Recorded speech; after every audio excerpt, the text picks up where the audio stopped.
በተለያዩ ቦታዎች ሆናችሁ ዝግጅታችንን በመከታተል ላይ የምትገኙ ውድ አድማጮቻችንና ተመልካቾቻችን እንደምን ሰንብታችኋል? ዛሬም እንደተለመደው አንድ እንግዳ ይዤላችሁ ቀርቤያለሁ። የዛሬ እንግዳዬ ተስፋዬ ገብረአብ ወይም ገዳ ገብረአብ ነው። እንግዲህ ተስፋዬ ገብረአብ ወይም ገዳ ገብረአብ እንደምታውቁት ታዋቂ ጸሐፊ ነው። 8 መጽሐፍቶችን አሳትሟል። እንግዲህ ዛሬ አዲስ መጽሐፍ ይዞ ብቅ ብሏል። በመጀመሪያ ደረጃ ተስፋዬ ገብረአብ ወይም ደግሞ ገዳ ገብረአብ እንኳን ወደ ኦሮሚያ ሚዲያ ኔትወርክ በሰላም መጣህ። ደጀኔ አመሰግናለሁ፣ ስለጋበዛችሁኝ አመሰግናለሁ። እንኳን ደህና ቆያችሁኝ። መልካም ተስፋዬ፣ እስኪ በየትኛው ስም ልጥራ? ሁለት ስሞች አሉ፣ ተስፋዬ ገብረአብ ወይ ገዳ ገብረአብ? ሁለቱንም መጠቀም ትችላለህ። መልካም እንግዲህ ተስፋዬ ወይም ገዳ ገብረአብ፣ ገዳን እንግዲህ የገዳ የምለውን ስም የዛሬ 2 ዓመት አካባቢ እንዳገኘ ነው የማውቀውና እንዴት ነው እንግዲህ ኦሮሞ ዜጋ ነህና ኦሮምኛን እንዴት ነው እየሞካከርክ ነው? አፋን ኦሮሞ እየሞካከርኩ ነው። ለመጻፍ ደረጃ ሊበቃ ባይችልም ሀብዬ ከስር መሰረቱ ለመማር ጥረት እያደረኩ ነው። በሚቀጥለው ጊዜ ስንገናኝ በኦሮምኛ እናገር ይሆናል። አሁን እንግዲህ በቁቤ ትጽፋለህ ብዬ ተስፋ አደርጋለሁ። ፕሮፌሰር አስመሮም ለገሰ ስለ ኦሮሞ በተለይ ስለ ገዳ በአማርኛ፣ ተስፋዬ ወይ ደግሞ ገዳ ገብረአብ ደግሞ በቁቤ አፋን ኦሮሞ መጽሐፍ ይጽፋል ብዬ ተስፋ አደርጋለሁኝ። አመሰግናለሁ ተስፋዬ። አመሰግናለሁ።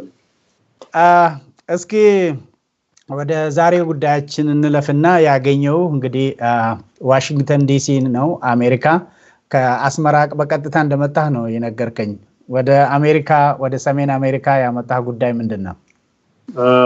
በአስመራ ቆይታዬ ላለፉት 2 ዓመታት የኑረ ነቢ ማህደር በሚል ርዕስ መጽሐፍ ለመጻፍ እየሞከርኩ ነበረ። በመጨረሻ መጽሐፉ ተጽፎ በማለቁ የማሳተሙንና የማከፋፈሉን ስራ ከዚህ ከሰሜን አሜሪካ ለመጀመር ወደዚህ መጥቻለሁ። መልካም ገዳ፣ እንግዲህ የመጽሐፉ ርዕስ ከአንተ ፌስቡክ ላይ እንዳየሁት የኑረ ነቢ ማህደር ታትሞ አልቋል ይላል። ርዕሱ ኑረ ነቢ ማህደር ነው። መጽሐፉ በካርቶን እየታሸገ ነው። በዋሽንግተን ዲሲ መጽሐፍ ምረቃ ለማካሄድ ዝግጅት እየተደረገ ነው። ከሰኔ 1 2007 ዓ.ም ጀምሮ ይላል ገበያ ላይ ይውላል። እስኪ ስለዚህ መጽሐፍ ምን ትነግረናል? እንደገና ደግሞ ርዕሱን የመረጥክበት ምክንያት ምንድነው? ኑረ ነቢ ራሱ ምንድነው? መጽሐፉ ታትሞ አልቋል። በአማዞን ከሰኔ 1 ቀን ጀምሮ በአማዞንም መሽካርት በሚባል meshkart.com በሚባል ዌብሳይት እንዲሁም በተለያዩ የአሜሪካ ግዛቶች ለገበያ ይቀርባል። የምረቃ ስነ ስርዓትም በነገው ዕለት በኦሮሞ ኮሚኒቲ አዳራሽ በዋሽንግተን ዲሲ ይጀመራል። በአጠቃላይ መጽሐፉ ኑረ ነቢ ማህደር የሚል ርዕስ የመረጥኩበት ምክንያት ኑረ ነቢ የሰው ስም ነው፣ የሙስሊም ስም ነው። ኑር አልነቢ ይሉታል፣ የአምላክ ብርሃን ማለት መሰለኝ። ኑር ነቢ ብለው የሚጠሩ አሉ። ባጭሩ ደግሞ በተለይ በመታህት የሚባለው የኤርትራ ክፍል ቆላማው አካባቢ አሳጥረውት ወይም አገጣጥመውት ኑረ ነቢ ይላሉ። እና ይሄ ኑረ ነቢ የሚባል በ1890 አካባቢ የኖረ ሰው ነው። ከሱ ቤተሰብ ጋር የተያዘ መጽሐፍ ነው ይሄ። የሱ ቤተሰቦች እስከ አሁን ያለንበት እስከ 2016 ጀምሮ እስከ 2016 ድረስ አጠራቅመው የቆዩት ሰነድ በአጋጣሚ ከቤተሰቡ እኔ እጅ ገባ። ያንን ሰነድ መሰረት አድርጌ ነው ይሄንን መጽሐፍ የጻፍኩት። በአጠቃላይ ይዘቱ የፖለቲካና የስለላ ጉዳይ ነው ማለት ይቻላል። መልካም ተስፋዬ እንግዲህ ይሄ የፖለቲካና የስለላ ይዘት አለው ብለሃል ራሱ እንትኑን ማለቴ ርዕሱን ኑረ ነቢ የሚለውን ለምን መረጥክ እንደገና ደግሞ እስኪ መጽሐፉን አግኝተው ላነበቡ ከዚህ ገና አዲስ ነውና ላነበቡ እንደው ይዘቱ ምን ይመስላል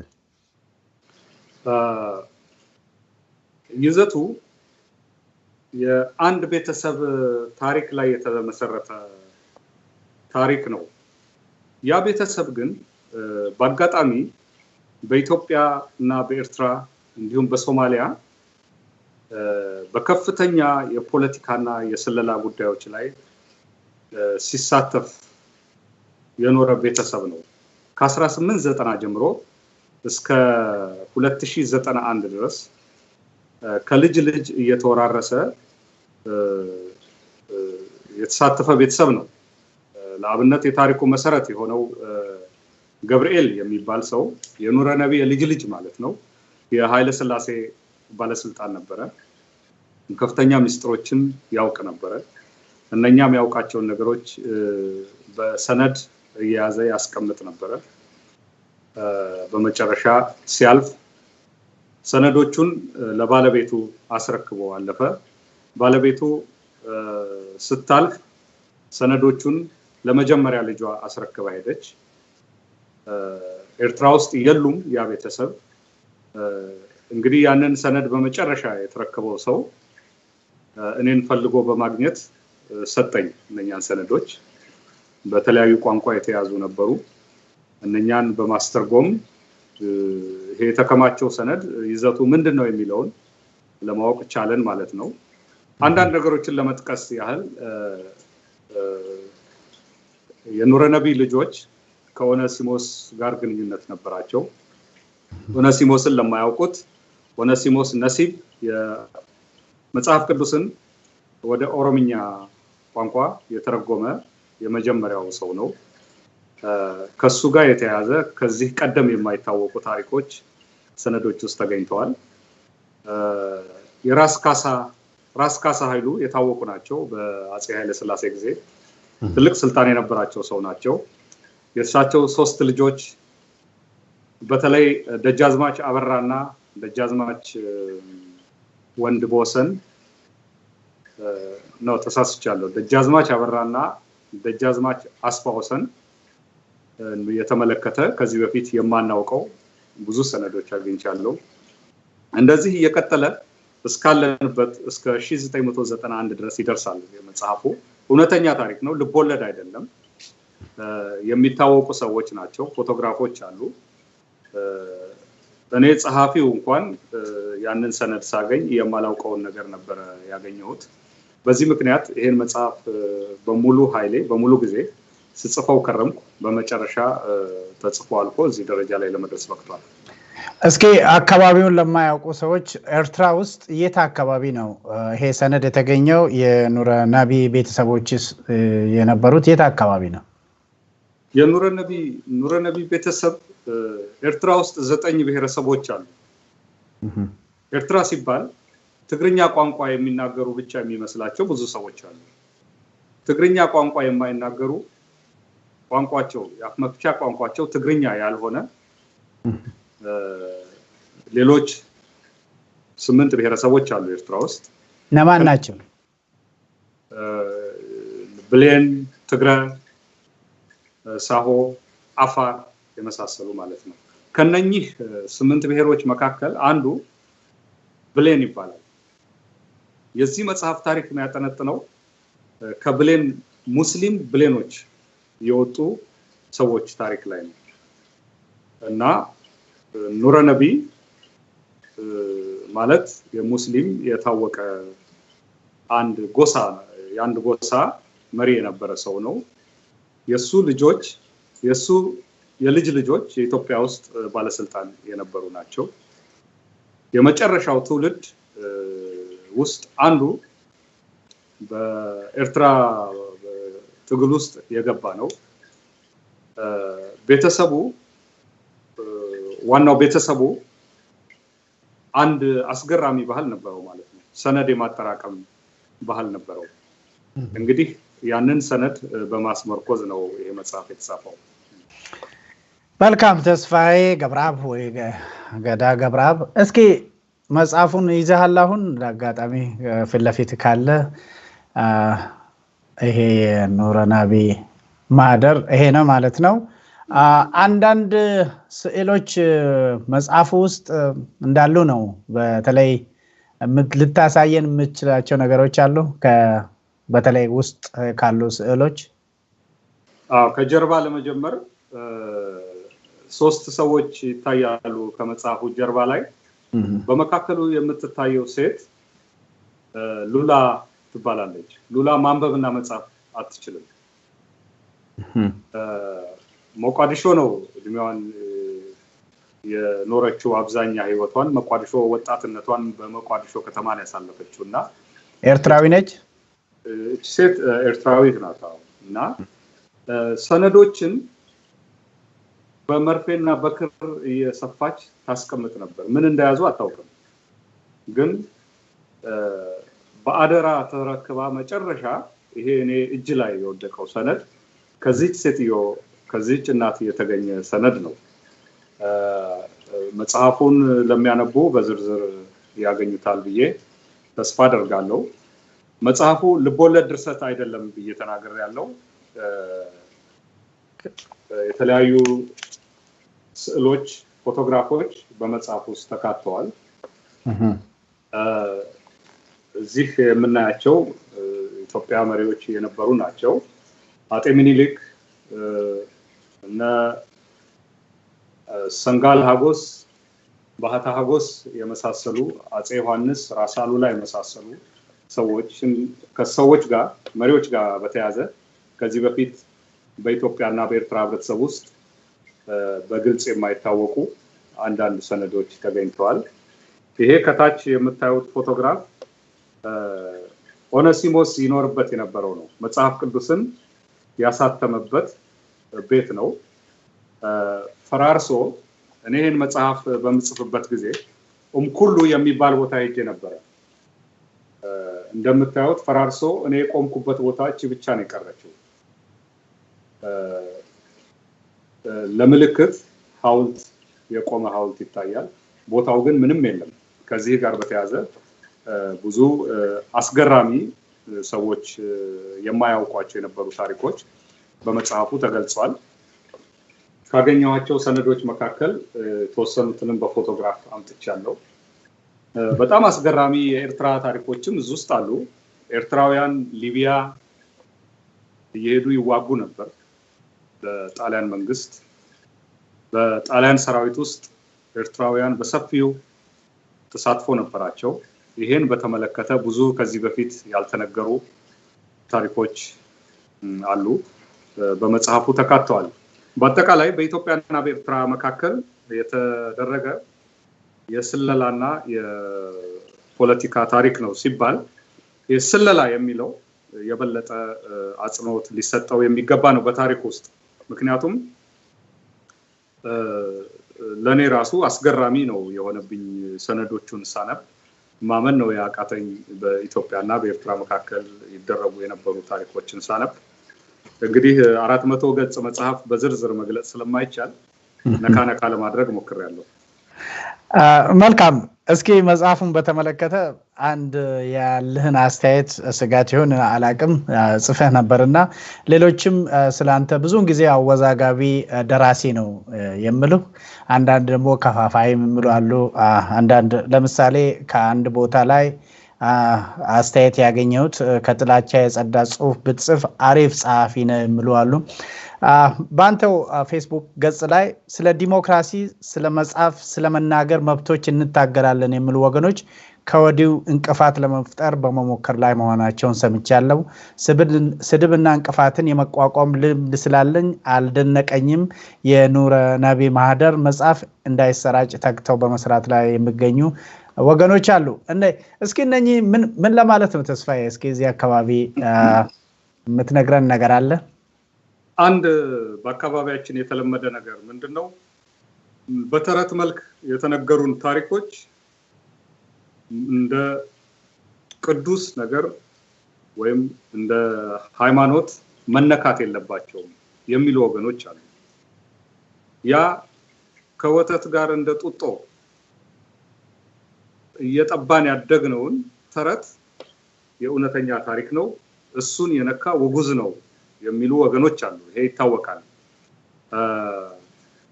እኔን ዘረኛ ወይም ከፋፋይ የሚሉኝ መጀመሪያ የቡርቃ ዝምታ የሚለውን መጽሐፍ በመጻፌ ነው። የቡርቃ ዝምታ ላይ የገለጽኩት የአኖሌ ጉዳይ ነው። የአኖሌ ታሪክ እውነት ነው። እኔ ለኦሮሞዎች የነገርኳቸው ታሪክ አይደለም። ኦሮሞዎች ለኔ የነገሩኝ ታሪክ ነው።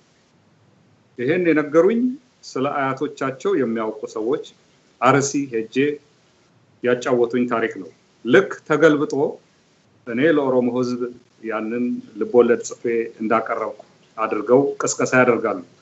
ይሄ ቅስቀሳ እውነት ነው ብለው ያመኑ መጽሐፉን ሳያነቡ መልሰው መላልሰው ከፋፋይ ጽሁፎችን እንደምጽፍ ፕሮፓጋንዳ ስራ ይሰራሉ።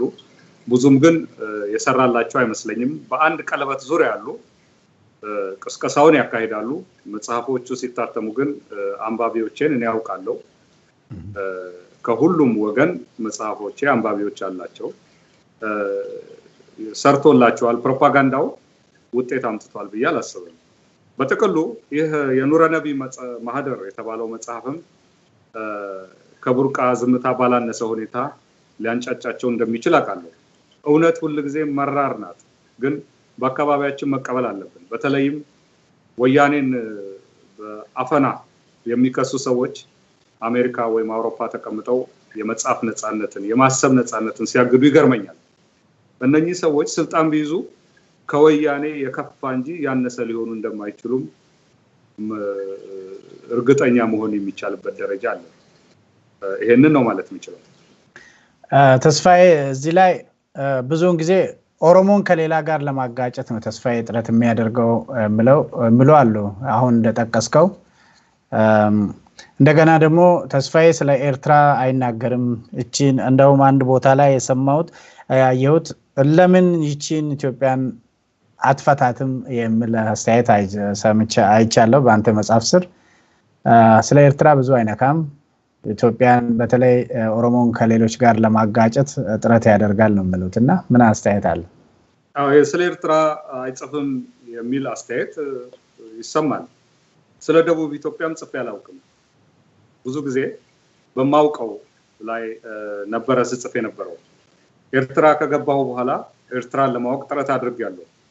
ይሄ የኑረነቢ ማህደር አብዛኛው መሰረቱ ኤርትራ ላይ በመሆኑም የመጀመሪያው በኤርትራ ጉዳይ ላይ የተጻፈ የመጀመሪያው መጽሐፍ ሊባል ይችላል። ሰዎች ግን ማሰብ ያለባቸው አንድ ደራሲ ሊጽፍ የፈለገው ራሱ መርጦ ይጽፋል እንጂ ይሄንን ጻፍ ይሄንን አትጻፍ ተብሎ ሊታዘዝ አይችልም።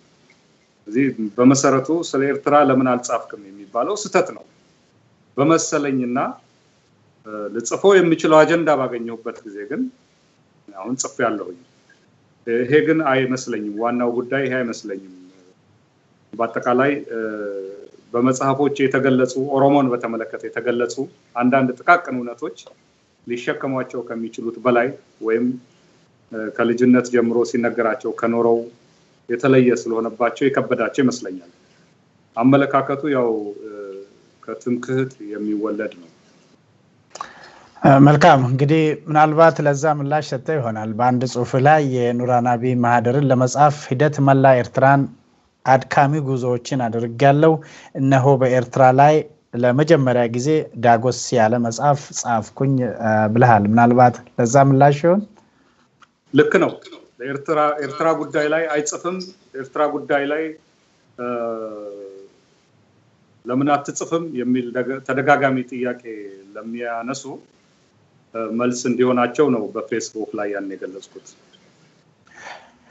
ተስፋዬ ወይም ገዳ ገብረአብ አሁንም ወደ ጻፍካቸው ነገር ልመለስና የኑረነቢ ማህደር ከእጄ ወጥቷል ነው ያልከው። ከዚህ በኋላ የኔ አይደለም ኑረነቢ ሆይ መንገዱን አልጋ ባልጋ እንዲሆንልህ እመኛለሁ። እኔ ግን የለሁም ከምረቃ በኋላ ጀምሮ ስለምቀጥለው መጽሐፍ ማሰብ ጀምራለሁ ነው ያልከውና እስኪ ስለምታስበው መጽሐፍ ወደ ኋላ ልመለስና የምረቃውን ስነ ስርዓት እስኪ ለማወቅ ለሚፈልጉ ሰዎች ምን ይመስላል? ከየት ተነስቶ የት ድረስ ነው ምረቃው? እንግዲህ የምረቃ ስነ ስርዓት የሚጀመረው በነገው ዕለት ሰኞ በዋሽንግተን ዲሲ ነው። በኦሮሞ ኮሚኒቲ አዳራሽ ውስጥ የምረቃ ስነ ስርዓቱ ይከፈታል። ከዛ በኋላ በሚቀጥለው ቅዳሜ ጁን 3 እንዲሁ ዋሽንግተን ዲሲ ላይ ሰፊ ምረቃ ይካሄዳል። አድራሻውን እንገልጻለን። መገለጽም ተጀምሯል። በመቀጠል ሚኒሶታ ዝግጅት ተደርጓል። እሱ ደግሞ ጁን 10 ቅዳሜ 3 PM ላይ በኦሮሞ ኮሚኒቲ አዳራሽ ነው ምረቃ የሚካሄደው። በነጋታው እሁድ ደግሞ በተመሳሳይ በሌላ አዳራሽ ውስጥ እንዲሁ ምረቃ ይካሄዳል። እንደዚህ ያለ በሲያትል ቤይ ኤሪያ፣ ሎስ አንጀለስ፣ ካናዳ ኦታዋ በመዞር የምርቃት ስነ ስርዓቶችን ለማካሄድ ዝግጅት እያደረግን ነው። እስካሁን ድረስ ምንም እንቅፋት አልገጠመንም። በአንዳንድ ዌብሳይቶች የማጥላላት፣ የመሳደብ፣ የማስፈራራት ዘመቻ ጀምረዋል። ብዙም ውጤት የሚያመጡበት አይደለም። ለምሳሌ ይሄንን መጽሐፍ እንግዲህ በመሐከል ስለየትኛው መጽሐፍ እንደምናወራ አንዳንድ ጊዜ ታሳየናለህ ብዬ ተስፋ አደርጋለሁ አጠገብ ስላለ። ለምሳሌ እኔ ሰዎች እንድከታተሉ ትላንትና ለጥፌ ነበርና ኢትዮጵያ ውስጥ ያለን ሰዎች እንዴት ነው መጽሐፉን ማግኘት የምንችለው ምን ጥያቄ ያነሳሉ። እንደገና ደግሞ ተስፋዬ ገብረአብ ወይም ገዳ ገብረአብ ለምረቃው የኤርትራና የኦሮሞን ኮሚኒቲ ብቻ ለምንድን ነው የመረጠው የሚሉም አሉ። ምን ምላሽ አለ? አዳራሹን የመረጥነው በኦሮሞ ኮሚኒቲ አዳራሹን የመረጥነው እንጂ ኦሮሞን ብቻ አልመረጥንም። የጋና ኮሚኒቲ አዳራሽ ብናገኝም እዛም ልናደርገው እንችላለን። አዳራሹን ነው የመረጥነው። በአዳራሹ ማንም ኢትዮጵያዊ መጥቶ መጽሐፉን መግዛት ይችላል። አማርኛ አንባቢ ሁሉ ከኤርትራም ሊሆን ይችላል፣ ከኦሮሞ ቋንቋ ተናጋሪዎችም ሊሆኑ ይችላሉ። ቋንቋውን ማንበብ የሚችልና የኔን መጽሐፎች ማንበብ የሚችል በኦሮሞ ኮሚኒቲ አዳራሽ መጥተው መጽሐፉን መግዛት ይችላሉ። እዛ መታወቂያ እየታየ አይደለም የሚገባው እና አባባሉ ስህተት ነው። ማንም ሰው አዳራሽ ነው የመረጥነው። አዳራሹ ስለተመቸን ያንን መርጠነዋል እንጂ ለመለያየት ለመከፋፈል ተብሎ የሚደረግ አይደለም። መልካም። ኢትዮጵያ ውስጥ ካለን እንዴት ማግኘት እንችላለን የምላለ? ኢትዮጵያ ውስጥ የኔ መጽሐፍ የተከለከሉ ናቸው። እንዲታተሙም እንዲከፋፈሉም አይፈቀድም። ግን በአጭር ጊዜ ውስጥ ከዚህ ቀደም ይደረግ እንደነበረው ያልታወቁ ሰዎች አትመው እንደሚያከፋፍሉት መረጃ አለኝ። በዛ መንገድ ሊያገኙት ይችላሉ። ምናልባት እድሉ ያላቸው ደግሞ ከአማዞን ሊገዙ ይችላሉ ወይም የሚያውቋቸው ሰዎች ከዚህ ሊልኩላቸው ይችላሉ። ለጊዜው ሌላ መንገድ አላየንም፣ ያለም አልመሰለኝም። መልካም። ደራሲ ተስፋዬ ገብረአብ ወይም ገዳ ገብረአብ፣ እስኪ መጀመሪያ አካባቢ ገልጸሃል ይህን መጽሐፍ ለመጨረስ 2 ዓመት እንደፈጀብህ። ምናልባት ደራሲ መሆን የምፈልግ ነው መሰለኝ አንድ ተመልካቻችን። በእርግጥ አንድ መጽሐፍ ጽፌ ለመጨረስ ምን ያክል ይወስድብሃል የሚል ነውና ከዚሁ ካለው አዲሱ ኑረናቢ መጽሐፍ ጋር በተያያዘ እስኪ አጠር አድርገህ ብትገልጽና ከሰሜን አሜሪካ በተጨማሪ የት እንደምሰራጭም በዛው አጋጣሚ ለተመልካቾች ብትገልጽላቸው። ያው አንድ መጽሐፍ ለመጨረስ እንደ መጽሐፉ ይዘት ይወሰናል። የቡርቃ ዝምታን በ2 ዓመት ተኩል ነው ጽፌ የጨረስኩት። ረጅም ጊዜ ወሰደብኝ የቡርቃ ዝምታን ለመስራት ነው። ይሄ ኑረነቢ ማህደር 2 ዓመት እንኳን አልሞላም፣ 1 ዓመት ከ8 ወር አካባቢ ወስዶብኛል። ግን ሙሉ ጊዜን መጽሐፉ ላይ በመስራት ማለት ነው። የቡርቃ ዝምታ የተወሰነ የመንግስት ስራም እየሰራው የጋዜጠኝነት ስራ እየሰራው ነበር የምሰራው። የጋዜጠኛው ማስታወሻ እንደዚሁ 1 ዓመት ተኩል ወስደውብኛል። እንደዚህ ረጅም ጊዜ ወስዳል፣ ቀላል አይደለም። ሙሉ ጊዜውን ለሚጽፍ ማለት ነው። ሙሉ ጊዜውን መጽሐፍ ስራ ላይ የማያውል 5 ዓመትም 10 ዓመትም ሊወስድበት ይችላል። ለማንኛውም የኑረነቢ ማህደር በአንድ ዓመት ከ8 ወር ወይም 2 ዓመት አካባቢ የተጠናቀቀ መጽሐፍ ነው። በአውሮፓ በስዊድን ቀድሞ ይደርሳል። ስቶክሆልም ሽያጭ ይዘረጋል ብለን ነው የምንጠብቀው። የለንደን አዱሊስ ሬስቶራንት እንዲሁ ተልኳል፣ ይደርሳቸዋል በቅርቡ። በተለያዩ በሆላንድ እና በጀርመን ፍራንክፈርት በመሳሰሉ ከተሞችም አንዳንድ ቦታ ላይ ለምረቃም ለመሄድ እቅድ አለ። መጽሐፉ ግን ሰፊ ስርጭት እንዲኖረው እየተደረገ ነው። ባልሳሳት ተስፋዬ 8 መጽሐፍቶችን እንደደረስክ ነውና እስኪ ያ ቁጥር ትክክል ነው ከሆነ ደግሞ እያንዳንዱ መጽሐፍ እስኪ አጠር አድርገህ ተመልካቾቻችንን ብታስታውስ።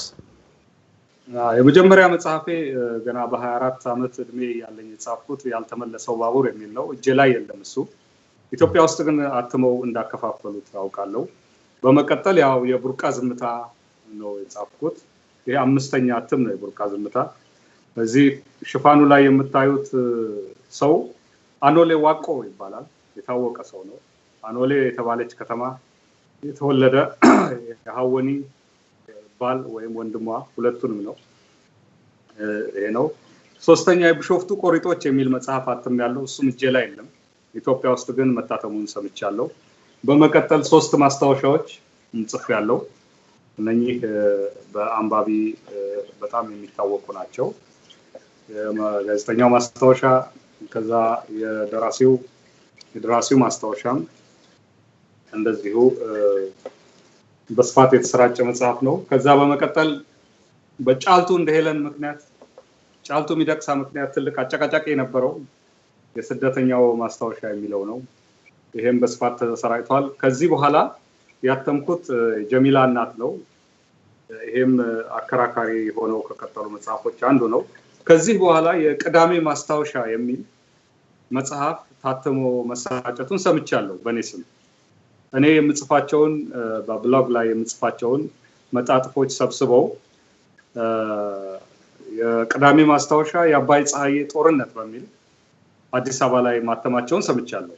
እኔ ግን አላየሁትም፣ እስካሁንም አላየሁትም መጽሐፉን። ጽሁፉ የኔ ነው ግን ኤዲት አልተደረገም፣ ፕሮፍሪዲንግ አልተሰራም። በጣም ደረጃው የወረደ እንደሆነ ሰዎች ነግረውኛል አንብበው። በተረፈ ግን የመጨረሻ መጽሐፌ ይሄው አሁን የጻፍኩት የኑረነቢ ማህደር ነው። ተስፋዬ እኔ እንግዲህ ብዙ ሰዎች ያው አንተን የሚያውቁት መጀመሪያ በቡርቃ ዝምታ ነበር። እኔ ከምወዳቸው መጽሐፍቶች አንዱ ነውና ቡርቃ ዝምታ ያኔ ጻፍክበት ምክንያት ይኖርሃል፣ ከዚህ በፊትም ገልጸሃልና ዛሬ ቡርቃ ዝምታን ብትጽፍ እንዴት ነበር? ምን አይነት ርዕስ ነበር የምትሰጠው? እስካሁን ያ ቡርቃ ዝምታው እዛው ነው ያለው? የቡርቃ ዝምታ አብቅቷል።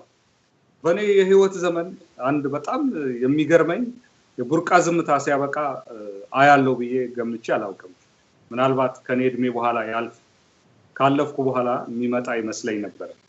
ከጠበቅኩት ጊዜ በጣም ፈጥኖ ቡርቃ ዝምታ በቃ። ቡርቃ ዝምታ ያበቃ ቀን የኦሮሞ ህዝብ ገንፍሎ ይወጣል ነው የሚለው መጽሐፉ። መላ ኦሮሚያን ያጥለቀልቃል፣ ድምፁ ይሰማል፣ ዝምታው ያበቃል የሚል ነበረ። አሁን አይተነዋል። የቡርቃ ዝምታ አብቅቷል። አንድ የኦሮሞ ወጣት ሁሉንም ነገር ያውቃል። ስለማንነቱ ያውቃል፣ ታሪኩን ያውቃል፣ ባህሉን ይወዳል፣ ኦሮሞነቱን ያከብራል። ቀደም ያሉት ገዢዎች ማንነቱን እንዲክድ ያደረጉበትን ተጽዕኖ በጥሶት አልፏል። ያሁን ኦሮሞ በአንድ በተወሰነ አጭር ጊዜ ውስጥ መሃል አካባቢ ከኦሮሞነት ከማንነት የመሸሽ ዝንባሌዎች ነበሩ። ያ ተበጣጥሶ አልፎ በዚህ ባጭር ጊዜ በእኛ እድሜ በማየቴ በጣም ደስተኛ ነኝ። ዛሬ ብጽፈው ኖሮ የቡርቃ ዝምታ ብዬ ልጽፍ አልችልም ነበር። ያ ርዕስ አልፏል። ቡርቃ ዝም አላለም። አሁን ከገደል ገደል የዘለለ የቡርቃ ወንዝ የዘመረ ነው በኦሮምኛ።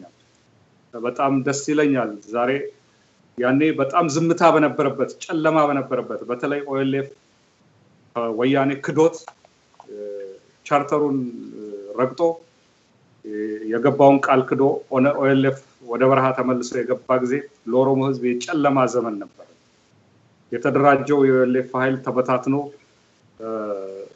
ተስፋ የመቁረጥ የሚመስሉ ሁኔታዎች ይታዩ የነበረበት ጊዜ ነበር። ያን ጊዜ ነው የቡርቃ ዝምታን የጻፍኩት። ዛሬ ብዙ ሊጻፍ ይችላል። በዛ በጨለማው ዘመን ጥቂት ኦሮሞ ጓደኞች ነበሩኝ። ይሄን ነበር የምናወራው። ወያኔ ውስጥ ሆነን ስለ ኦሮሞ ህዝብ እንነጋገር ነበር። ያኔ ገና የቁቤ ጄነሬሽን ልጆች ነበሩ፣ ህፃናት ነበሩ፣ ገና አኮኩሉ የሚጫወቱበት ዘመን ነበር። ዛሬ ትምህርታቸውን ጨርሰው ትልልቅ ደረጃ ላይ የደረሱ ናቸው። በዛን ጊዜ የቡርቃ ዝምታ ሲጻፍ የነበሩ ህፃናት ዛሬ ትልልቅ ሰዎች ሆነው ፖለቲካውን ሲመሩት እያየን ነው። እና በእውነቱ በዚህ አጋጣሚ የኦሮሞ ህዝብ ጥያቄ እንደዚህ ጎልቶ ወያኔን እያርበደበደው በተለያየ መንገድ ጥያቄዎቹን ለመመለስ የሚሯሯጥበት ጊዜ ላይ ስለደረሰውና ይሄን ለማየት በመብቃቴ በጣም ደስተኛ ነኝ። በአጭር ጊዜ ውስጥ የተሟላ ይሆናል ጥያቄው ብዬ አምናለሁ። እንግዲህ ስለ ኦሮሞ አብዮት ወይ ኦሮሞ ፕሮቴስት ከዛም ኦሮሞ ሪቮሉሽን ካነሳን ዘንዳ ወያኔዎች በተለይ በአሁኑ ወቅት የኦሮሞ አብዮትን አፍነናል ብለው እስከ መናገር የደረሱበት ሁኔታ ነውና ያለው። እስኪ የኢትዮጵያንም ፖለቲካ እንደምከታተል በፊትም እዛ ውስጥ እንደነበረ ሰው የኦሮሞ ፕሮቴስት እንዴት ትገመግማለህ? የወያኔዎች የሚሰጡትንስ ፕሮፓጋንዳ አስተያየቶችን እንዴት ትመዝናቸዋለህ? የኦሮሞን ህዝብ ጥያቄና አመጽ ከዚህ በኋላ ማፈን አይቻልም። የኢሬቻ በዓል ላይ ያየናቸው በቪዲዮ ያየናቸው ወጣቶች ወያኔ ከመጣ በኋላ የተወለዱ ወጣቶች ናቸው። እነሱን ያየ ከዚህ በኋላ የኦሮሞ ጥያቄ ወይም ፍላጎትን ማፈን እንደማይቻል ይረዳል። ወያኔ አሁን ያለበት ሁኔታ ያልሞተ ለመምሰል ነው እየጣረ ያለው። ስልጣኑን ለማስቀጠል ማንኛውንም ነገር ለማድረግ ዝግጁ ሆኗል። በተለይ በጣም የሚያስገርመኝ ነገር አዲስ የተጀመረ ቅስቀሳዎች አሉ። በተለይ ከኤርትራ ጋር ትግራይ ትግርኝ የሚል አዲስ ሐሳብ ይዘው ከኤርትራ ወንድሞቻችን ጋር አንድ ህዝብ ነን የሚል ቅስቀሳ ጀምረዋል። ይሄንን ቅስቀሳ የጀመሩበት ምክንያት መሃል ላይ ተቀርቅረናል በሚል ፍርሃት ነው። ከመሃል ማዕበል ተነሳባቸው፣ ከጀርባቸው ጠላት ነው ያፈሩት። የመንፈስ ጭንቀት የተፈጠረባቸው ይመስላሉ። በዚህ መሃል የሚይዙት የሚጨብጡትን አጥተው ሊያድናቸው የሚችለውን ነገር ሁሉ ሲጨብጡ እየተመለከትን ነው። በመስመጥ ላይ ያለ ሰው አረፋ አንቆ ይዛል እንደሚባለው ይመስለኛል። ተስፋዬ፣ እስኪ ግልጽ ለማድረግ ምንድነው ትግርኛ ነው ያልከው? ትግራይ ትግርኝ የሚለው ሐሳብ በአንዳንድ የትግራይ ምሁራን የሚሉ ሰዎች አሁን በሰፊው በማሰራጨት ላይ ያሉት አስተሳሰብ ነው። ለምን በዚህ ጊዜ እንደመጣ ግልጽ ነው። በፊት ኤርትራን ጨፈላልቀው አንድ ኦህዴድ አስመራ ላይ ለማስቀመጥ ነበር የፈለጉት። እሱ ሳይሳካ ሲቀር ሰላም የሌለው ጦርነት የሌለው ሁኔታ ላይ በመክተት አካባቢውን የኢትዮጵያን ሀብት በዝብዘን እንበዘብዛለን እስከመጨረሻው ለልጅ ልጅ ያወራረስን እንቆያለን የሚል ሐሳብ ነው የነበራቸው። ያ እንደማይሆን የዚህ ኦሮሞ አመጽ ሲፈነዳ ያ እንደማይሆን አዩት። በመቀጠል ከመሃል ሀገር ተገፍትረው ሊወጡ እንደሚችሉ በጎንደር የተከሰተው አንድ ማስረጃ ነበር።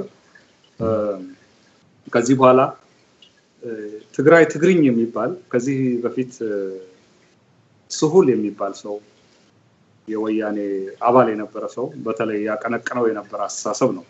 ትግርኛ ተናጋሪውን አንድ ሀገር መመስረት የሚል ነው። ይሄን ሐሳብ በየቦታው ያሰራጩታል ያሉት። በኤርትራውያን በኩል ዞር ብሎም ያየው የለም። አነጋግሬ ነበር አንዳንድ ሰው። ያው የመንፈስ ጭንቀት የወለደው ሐሳብ ይመስለኛል። መልካም። እስኪ እንግዲህ ይሄ ወደፊት የምናየው ይሆናል። ምናልባት ይሄ ሐሳብ ከታላቋ ትግራይ ምስረታ ጋር እየተያያዘ ነው ወይስ ሌላ ነው? የተደባለቀ ነው። ምን እንደሚፈልጉ አይታወቅም እነዚህ ሰዎች። ሲጀምሩ ጀምሮ ሐሳባቸውን በተለያየ ጊዜ ለዋውጣሉ ትግራይ ትግሪኝ የሚለውን ብዙ አያነሱትም ነበር ታላቋ ትግራይ ይሉ ነበር አሁን ነው በቅርብ ጊዜ ደግሞ ድንገት ተነስተው ይሄንን ሐሳብ ማቀንቀን የጀመሩት እና ወያኔ የአንድ ግብ አንድ ዓላማ ኖሮት አያውቅም ስልጣኑን ለማዳን የተለያዩ አማራጮችን ሁሉ ጊዜ ይከተላል አሁንም የሚያደርገው ያንን ነው የሚመስለው ይሄ ግል አስተያየት ነው እንደዚህ አይነት ነገሮች ውስጡ እንደሚሄዱ ይታወቃል ብዙውን ጊዜ ወያኔ ከውስጥ ሲወጠር ከኤርትራ ጋር አንድ ሀገር የትግርኛ ተናጋሪ አንድ ሀገር እንፈጥራለን የሚል አስተያየት አለ ሌላ ጊዜ ደግሞ ከሌሎች አካባቢዎች ቆራርሶ ታላቋን ትግራይ ብቻ ለመመስረት እንደዛ አይነት እቅድ አለ ምናልባት ይሄኛው አዲሱ ሐሳብ ትግርኛ ተናጋሪዎችን ኤርትራን ጨምሮ አንድ መንግስት የማድረግ ሐሳብ ይመስለኛልና እሱን ለማለት ፈልገና ጽሁፎች ነው ያወጡ ያሉት የህዝብ አስተያየት ነው ለመሰብሰብ የሚሞክሩት በተወሰነ ደረጃ ተከታትየው ነበር እርስ በርስ ነው የሚያወሩት እርስ በርስ ህወሓት ለሁለት ተከፍሏል ነው የሚባለው እና አንዱ ክፍል ይሄ ትግራይ ትግርኝን ያቀነቅላል ሌላው ክፍል ደግሞ ኤርትራን በጦርነት መያዝ አለብን ነው ኤርትራን መውጋት የለብንም የሚል ሰላም መውረድ አለበት ይሄ ሰላም የሌለበት ጦርነት የሌለበት አስተሳሰብ ቀርቶ በኤርትራ ጋር ሰላም መፍጠር አለብን የሚል አንድ ቡድን አለ ያለም ኤርትራን በኃይል ይዘን ትግራይ ትግርኝ የተባለ ሀገር አጋዚያን የተባለ ሀገር እንመሰረታለን የሚል አለ እስቲ ይሄን ውስጥ ያለውን ደግሞ አረጋግተን መቀጠል እንችል ይሆናል ብሎ የሚያስብ ደግሞ አለ እንደዚህ መያዣ መጨበጫ የጠፋው ውል አልባ ሁኔታ ላይ ያሉ ይመስለኛል ሚዲያዎች እንደምከታተለው ሆነ ተስፋዬ እስኪ አሁን ከዚህ በፊት ህዝባዊ ወያኔ ሓርነት ትግራይ ወደ ለሁለት በተሰነጠቀበት ጊዜ አንድ በመለስ ዜናዊ የሚመራ ቡድን ነበር ሌላው ደግሞ በነስዬ አብርሃ ገብሩ አስራት የሚመራ ቡድን ነበር አሁን ሁለት የመሰንጠቅ አይነት አዝማሚያ የሚያሳዩት በማን ይመራሉ እነማን ናቸው የተጨበጠ ነገር የለም ይሄ ነው ማለት አይቻልም አንዳንድ ሚዲያዎች ላይ የሚወጡ አሉ ግን እሱን እርግጠኛ ሆኖ እንደ መረጃ መናገር ትንሽ የሚከብድ ይመስለኛል እስኪ ወደ ሌላ ጥያቄ እንለፍና እንግዲህ ግንቦት 20 ነው በአሁኑ ሰዓት ግንቦት 20 ህዝባዊ ወያኔ ሓርነት ትግራይ ፍንፍኔ በገባበት ወቅት ከነሱ ጋር የነበርክ ይመስለኛልና አሁን ከዛ ከ25 26 አመት ቆይታ በኋላ የግንቦት 20 ፍሬዎች እንዴት ተገመግማቸዋል እንዴት ታያለ ግንቦት 20 ወያኔ አዲስ አበባን ሲቆጣጠር የነበረው ሁኔታ አስተዋውሰዋለሁ ጭቆኖች የሚል ቃል ካፋቸው የማይጠፋ ነበሩ መሪዎቹ እኛም እውነት ይመስለን ነበር ጭቁን የሚል ነገር ይናገሩ ነበር ዛሬ ከ26 አመት በኋላ መለስ ብለን ስናየው ያ ደሙን እየከፈለ አዲስ አበባን እንዲቆጣጠሩ ያደረጋቸው የትግራይ ህዝብ አሁንም እንደተጨቆነ አሁንም እንደተበደለ ነው የጥቂት ሀብታሞች አገር ሆኗል በሚሊዮን ብር የሚነጋገሩ ስለ ቢሊዮን ዶላር የሚነጋገሩ የህወሓት አባላት የሞሉበት አገር ሆኗል እነ ጀነራል ጻድቃን ትልልቅ መልቲ ሚሊዮነር ሆነው ትልልቅ ፋብሪካ በግላቸው የሚገነቡበት ዘመን ላይ ደርሰናል እና ግንቦት 26ኛ አመቱን ሲያከብር የግንቦት 20 ፍሬዎች የሚባሉት በወያኔ ቀለበት ዙሪያ ያሉ ብዙ ገንዘብ የሰበሰቡ ሌቦች ናቸው ነው ባጭሩም ገልጸው መልካም እንግዲህ ተስፋዬ ብዙ ጊዜ ለህም ግን አንድ ጥያቄ ምናልባት አንድ ሁለት ጥያቄ መጨመሪያ አይቀርም እንግዲህ አንተ ገዳ ከገብረአብ ከተባልክ ወዲህ የአንድ ኦሮሞ ዜጋ ነህ እና የኦሮሞ ጉዳዮች እንደማንኛውም የኦሮሞ ተወላጅ ያገባሃልና ምናልባት ብዙ ኦሮሞን ለኦሮሞ ሪቮሉሽን ወይ ደግሞ ለኦሮሞ ፕሮቴስት ሁሉ ያነሳሳው ሰበብ የሆነው የፍንፍኔ ማስተር ፕላን ነበርና አሁን ደግሞ በቅርቡ ኦሮሞን የሚገፋ ረቂቅ አዋጆችን እስከማዘጋጀት ነበር የደረሱትና ብዙ ኦሮሞዎችን ከየቦታው በጣም አስቆጥቶ ያስነሳ ጉዳይ ነውና ምንድነው እስኪ ስለ ፍንፍኔ ምን እንደ አንድ ኦሮሞ ዜጋ እንደ ገዳ ገብረአብ ምንድነው የምትለው? የኦሮሞ ህዝብ ለፍንፍኔ ያለው ጥቅም ይሰጠዋል ነው የሚሉት። ኦሮሞ ደግሞ ዋና ከተማዬ ነች አካሌ ነች ነው የምለውና ያንተ አስተያየት ምንድነው እዚህ ላይ? እኔ የምለው በጽሁፎቼም ብዙ ጊዜ ደጋግሜ የምገልጸው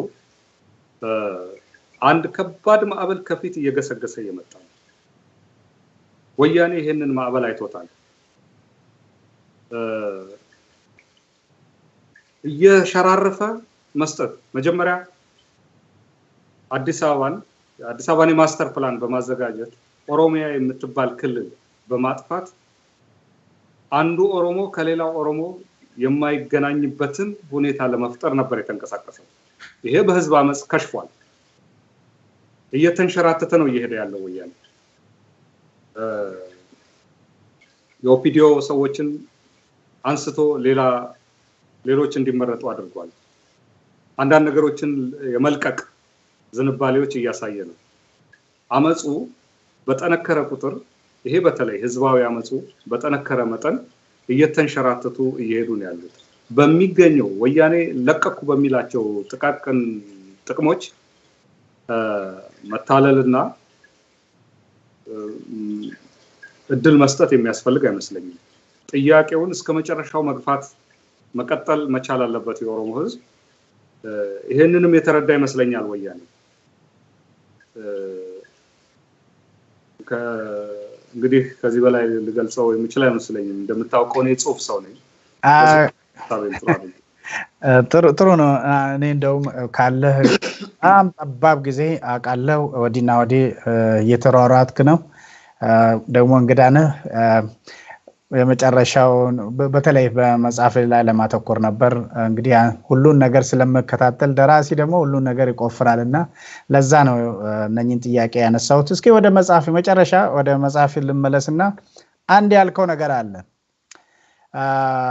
ከምረቃው በኋላ ከዚህ ከኑረናቢ መጽሐፍ ምረቃ በኋላ ከዛ በኋላ ጀምሮ ስለምቀጥለው መጽሐፍ ማሰብ ጀምራለሁ ነው ያልከው።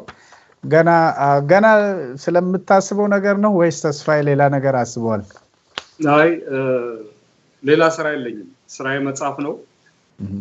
ከዚህ መጽሐፍ በኋላም እጽፋለሁ። ምን እንደምንጽፍ በእውነቱ አላወቅኩም። ከአሜሪካ ከተመለስኩ በኋላ ቁጭ ብዬ የማስብ ይመስለኛል። መልካም ተስፋዬ፣ እንግዲህ ወደ መጨረሻው አካባቢ እንዳልከው ይሄንን ያንተ መጽሐፍ እንዳይሸጥም አንዳንድ ተንኮል የመፈጸሙ ሁኔታ ይታያል ብለሃል። ሌሎቹ ደግሞ መጽሐፍን እንደው በጉጉት የምትጠባበቁም አሉ። እንደዚህ ፊት ለፊት ብታገኛቸው ስለ መጽሐፍ ምን ትላቸዋለህ? እንደው ዘው ፊት ለፊት ብታገኛቸው ስለ መጽሐፍ የምትላቸው ነገር አለ? ፊት ለፊት ሳገኛቸው እነሱ የሚሉኝ ነገር ነው ያለው። ብዙ ጊዜ ጥሩ ነገር ነው የሚናገሩት። ችግሩ ምንድነው? ስም ቀይረው ነው ቅስቀሳ የሚያደርጉት። በተጨባጭ አጠገባቸው ስትሄድ ግን ደፍረው የሚቃወሙ ሰዎችም አይደሉም። ላመኑበት ነገር ስማቸውን እንኳን ህይወታቸውን ቀርቶ ስማቸውንም እንኳን መሰዋት የሚችሉ ሰዎች አይደሉም። ጥቂት ሰዎች ናቸው። ሚዲያው አካባቢ ያሉ ሰዎች ናቸው። ቂም በቀል አለ፣ ጥላቻ አለ። ያ ቂም በቀል የሚሉት እንግዲህ ኢትዮጵያን የሚጎዳ ነገር አድርጓል የሚል ነው። የተለያየ ስም ይለጥፉብኛል። እኔን የሚለጥፉብኝን ስም እነሱ ራሳቸው በብዛት የሚፈጽሙት ነገር ነው። የማስተላልፈው መልእክት የታተመ መጽሐፍ በዚህ ዘመን ባይነበብም ለሚቀጥለው ትውልድ ይተላለፋል። አንድ ደራሲ ለገንዘብ ብሎ አይጽፍም። ከዚህ በፊት የጫልቱ ሚደቅሳ ታሪክ እንዳይታተም ሲያግዱም ያንን አሳይቻቸዋለሁ። ወደፊትም መጽሐፌ ይቀጥላል። አብረን እንዘልቃለን። በመጨረሻ ሁላችንም አንኖርም። መጽሐፍት ታሪክ ግን ይኖራል ብዬ ነው መግለጽ ፈልገው። እስኪ ከመጨረሳችን በፊት አንድ ያስታወስከኝ ነገር አለ ተስፋዬ ወይም ገዳ ገብረአብ። በአንተ ስም የተለያዩ ፌስቡክ ኢንፎርሜሽኖች አሉና ሰውም ኮንፊውዝ የመሆን አይነት ነገር ይታያል። በተለይ እስኪ ምንድነው በሶሻል ሚዲያ አጠቃቀም ላይ የምትለው ነገር ካለ እሱን አስተያየትን ተቀብዬ ፕሮግራማችንን እንደምድማለን። በጣም ጥሩ። በኔ ስም ከ5 በላይ የፌስቡክ አካውንት ተከፍቶ አይቻለሁ። ልክ እኔ የምጽፈውን እያስመሰሉ ለማጋጨት እኔን ከተለያዩ ሰዎች ጋር ለማጋጨት ጥረት ያደርጋሉ። እኔ ብዙ ጊዜ ብሎግ አለኝ pgindex.blogspot.com የሚል ነው። እዛ ላይ ጽሁፎቼን አቀርባለሁ። እዛ ላይ ያቀረብኩትን ጽሁፍ ደግሞ አንድ የፌስቡክ አካውንት ላይ እለቃለሁ። በተቀረ ግን በኔ ስም የሚጻፉ ብዙ ጽሁፎችና የፌስቡክ አካውንት ስላለ እኔ መስያቸው አንዳንድ ሰዎች እንዳይሳሳቱ ማስጠንቀቅ ፈልጋለሁ። መልካም ደራሲ ተስፋዬ ገብረአብ ወይ ገዳ ገብረአብ ካለ በጣም ጠባብ ጊዜ ውስጥ የተወሰነውን ሰተን ወደ ኦሮሚያ ሚዲያ ኔትወርክ ቀርበ ይሄን አይነት አስተያየት ስለሰጠን ከልብ እናመሰግናለን። እንግዲህ ስለ መጽሐፍም ስለምታደርጋቸው ዝግጅቶች ሁሉ መልካሙን እንመኝልሃለን። ቸር ይግጠመን። አመሰግናለሁ ደጀኔ። ሌላ ቀን እንደምንገናኝ ተስፋ አደርጋለሁ። እንግዲህ ውድ ተመልካቾቻችን ከደራሲ ተስፋዬ ገብረአብ ወይም ገዳ ገብረአብ ጋር ያደረግነውን አጭር ቆይታ በዚህ እንቋጫለን። በሚቀጥለው ጊዜ በሌላ ዝግጅት እስከምንገናኝ ከቴክኒክ ባለሙያው ከፈርሃን አብዱል ሰላም ጋር ሆኜ የምሰናበታችሁ ደጀኔ ጉተማ ነኝ። መልካም ቆይታ።